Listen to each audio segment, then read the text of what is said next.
Gusto mo bang gumawa ng installer ng Windows 10 na USB katulad nito? Yan o. Tara, gawa tayo.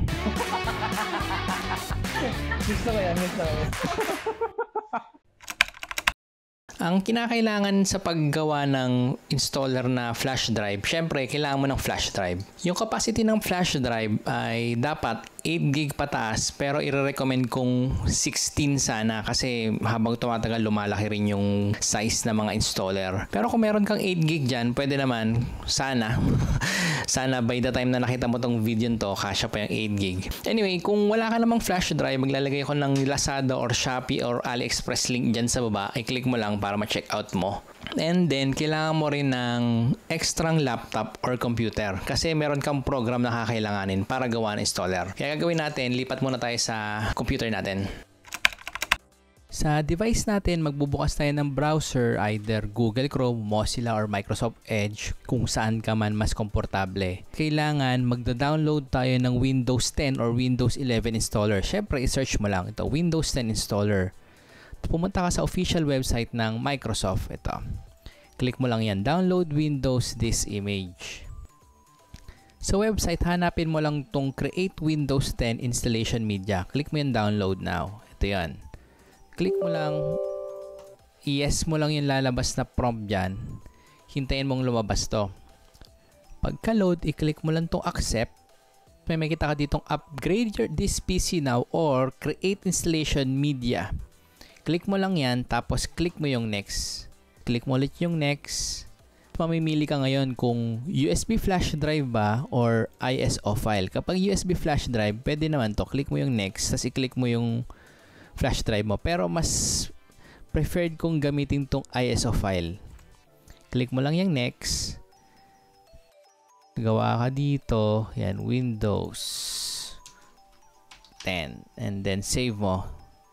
Hintayin mo lang ngayon to mag-load. 2 very boring minutes later. Ito na ngayon yung Windows 10 ISO file natin. Iba yung itsura niyan sa inyo kasi meron akong sariling program, virtual clone drive. Kung iba man itsura sa'yo, basta ni-right click mo, ISO yan, nasa tamang landas ka. Kaso, hindi mo to pwedeng i-directly copy-paste sa flash drive mo. Kailangan mag-download ka muna ng isang program. Search mo lang sa Google, Rufus. Unang-unang lalabas dyan, click mo. Sa pinakababa, ayan o, Rufus 4.4XA. Download mo na yung latest niyan. Kung 4.5 na yan, by the time ng panood mo, download mo lang yan. Tapos lalabas yan dito. Tapos double click mo lang. Mas bet ko lang tong 3.5. Pero kahit anumang version yan, mas mataas, mas maganda. Ako gusto ko tong 3.5. Click ko lang to. Double click ko lang. And then lalabas na yan. Do you allow this app to make changes to your device? Yes mo. Ito na ngayon yun. Naka-portable ako eh. Ang next mong gagawin, ilo-locate mo ngayon yung flash drive mo. Since isa lang nakasaksak sa computer ko or laptop mo, i-click mo lang yan. And then dito sa this or ISO image, click mo tong select. Hanapin mo ngayon yung ISO file mo. Since nasa desktop to, kinlik yung desktop, double click. Okay.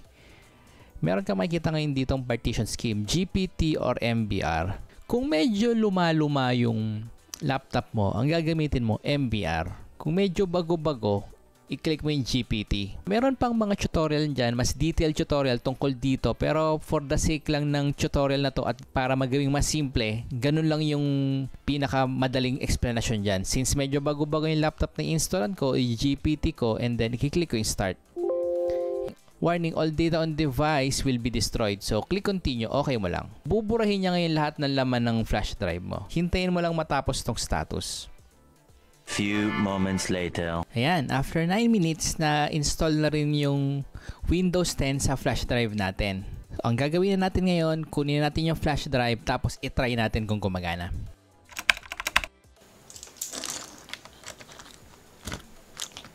Power on.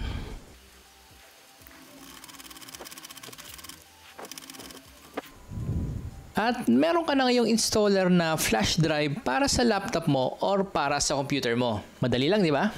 Kung nakatulong tong video to, isang like button lang, masaya na ako, okay na ako doon. Tapos kung meron kang friends na palagay mong makakatulong to, i-share mo lang to, ma-appreciate ko rin yon. Kung sakasakali naman meron akong maling nasabi or nakalimutan ako, i-comment mo lang dyan sa baba para mabasa rin ng ibang viewer. Kung meron kang problema sa laptop mo, meron akong video ginawa na common laptop problems, i-click mo lang dyan, baka matulungan ka nyan. And then syempre kung sakasakaling hindi ka marunong magbaklas ng laptop, i-click mo lang dito sa baba.